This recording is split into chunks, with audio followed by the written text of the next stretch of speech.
Nuclear energy could be the future for powering Fort Drum. The North Country's congressional reps are pushing for futuristic tech to be deployed and help Drum make its own energy once again. 7 News reporter Sandy Torres has more, including when it would even be possible.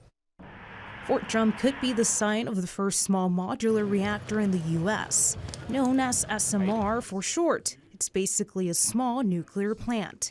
In a letter to the Secretary of the Army, Congresswomen Claudia Tenney and Elise Stefanik asked that Fort Drum be chosen to host this new technology because of its past experience with self-generating power through its biomass facility, which closed in 2023. For now, Drum draws its energy off the regular power grid, the one used by businesses and homes. Assemblyman Scott Gray says it's time to change that. They're very well positioned for this technology. That's number one. Number two is it reinforces Fort Drum's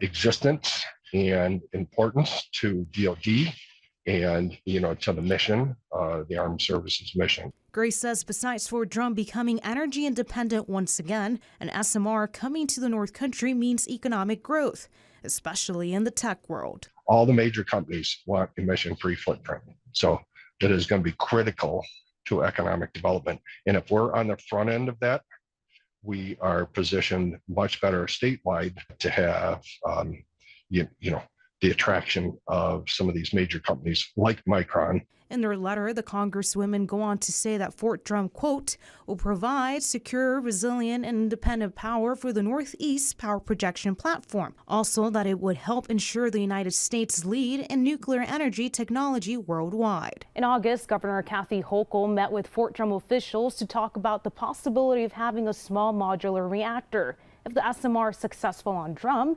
additional reactors might be deployed throughout the state to help New York meet its renewable energy goals. Assemblyman Gray says SMR technology is still a decade away from being used. He adds it is up to the Army to decide where it wants to deploy the first SMR. Sandy Torres, 7 News.